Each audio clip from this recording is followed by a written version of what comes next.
Waktu pertama kali planet ini ditemukan, banyak astronom yang berteori tentang keberadaan berlian yang berlimpah di permukaan planetnya. Pemberitaan di media kala itu juga semakin membesarkan predikatnya sebagai planet penuh berlian yang bisa membuat kaya raya siapapun yang mampu menguasainya. Ini dikarenakan hasil observasi awalnya yang menunjukkan tingginya kandungan karbon dan suhu panas yang menjadi unsur utama penciptaan kristal dan berlian. Jadi ya nggak heran kalau waktu itu heboh banget soal penemuan eksoplanet yang diduga penuh dengan berlian ini. Tapi, hasil penelitian dan temuan terbarunya menunjukkan bahwa lapisan berlian yang berlimpah itu hanya sebatas kemungkinan atau nggak sepenuhnya benar. Dia lebih memungkinkan dijuluki sebagai planet lava karena suhu panasnya mencapai ribuan derajat Celcius. Yang udah pasti, suhu segitu mampu mencairkan bebatuan menjadi magma cair. Kalau gitu, nggak usah banyak basa-basi lagi kayak anggota DPR, langsung aja kita bahas. Let's go!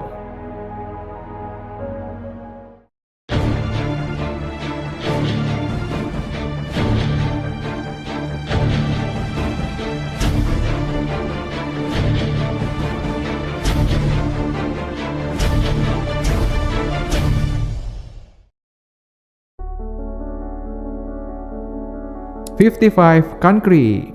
Namanya diambil dari nama sistem bintang binary 55 Cancri yang berjarak sekitar 40 tahun cahaya dari bumi, yang mana ada dua bintang di dalam satu sistem dan saling mengorbit pusat massa atau barycenter. 55 Cancri A atau bintang Copernicus sering dianggap sebagai bintang utamanya, dan 55 Cancri B si bintang kerdil merah yang redup dengan jalur orbit yang cukup jauh di pinggiran sistemnya. Untuk penulisannya, pakai huruf B kapital, karena kalau 55 Cancri B yang pakai huruf B kecil, itu untuk eksoplanet yang mengorbit bintang 55 Cancri A. Nah, 55 Cancri itu artinya apa, Bang? Cancri itu berasal dari bahasa Latin yang berarti Cancer. Cancer yang dimaksud adalah rasi bintang Cancer.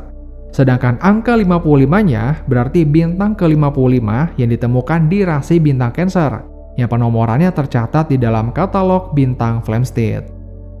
Bintang Copernicus menjadi pusat orbit dari 5 eksoplanet, dimulai berurutan dari yang terdekatnya, yaitu eksoplanet 55 Cancri E, B, C, F, dan D.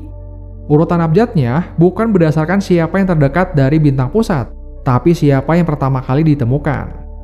Nah, untuk eksoplanet 55 Cancri E yang bakalan kita ulik di episode kali ini, walaupun dia menjadi yang paling dekat dari bintang induknya, tapi dinamai dengan huruf I karena ditemukan setelah eksoplanet 55 Cancri D. Kala itu, planet yang awalnya hanya bernama 55 Cancri ini kemudian diberikan nama planet Janssen, yang diambil dari nama Zacharias Janssen, pembuat lensa kacamata asal Belanda pada abad ke-16, yang diyakini ikut berjasa dalam penemuan mikroskop dan teleskop awal. Eksoplanet ini pertama kali ditemukan pada tahun 2004 oleh tim yang terdiri dari astronom dan peneliti dari University of Texas dan McDonald Observatory. Mereka menggunakan metode radial velocity dalam penemuan awalnya untuk menentukan massa minimum planet dan menghitung periode orbitnya. Awalnya, planet Janssen diperkirakan memiliki periode orbit selama 2,8 hari atau 67 jam. Setelah dianalisis ulang oleh Dawson and Fabricki menggunakan metode yang sama di tahun 2010, ternyata eksoplanet ini hanya membutuhkan kurang dari 18 jam untuk mengitari bintang Copernicus. Kemudian di tahun 2011, para astronom melanjutkan observasinya menggunakan teleskop ruang angkasa seperti MOSS, Spitzer, Hubble, dan yang terbaru James Webb, menggunakan metode transit fotometri untuk mencari tahu berapa radius planetnya, kandungan apa yang ada di atmosfernya, dan variabilitas cahayanya. Observasi selanjutnya masih menggunakan teleskop ruang angkasa Spitzer dan Hubble, tapi dengan metode yang berbeda, yaitu kurva emisi dan fase inframerah untuk mendeteksi suhu panas ekstrim dan variasi temperaturnya saat siang atau malam.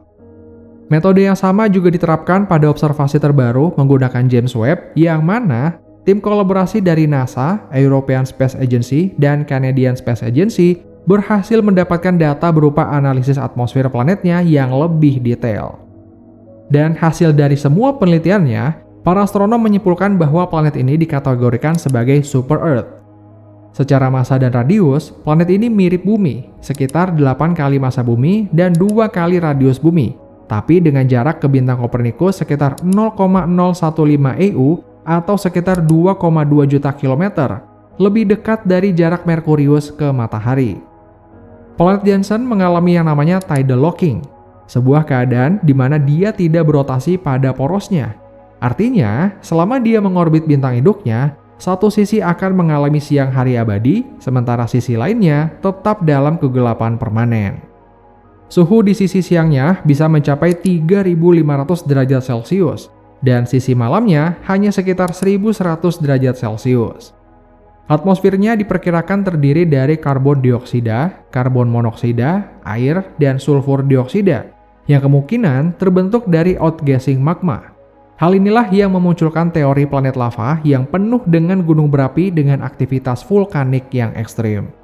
Ada juga beberapa partikel lain yang berhasil diamati seperti besi, silikon karbida, dan karbon padat. Nah, dari penemuan karbon padat inilah awal mula julukan planet berlian itu muncul.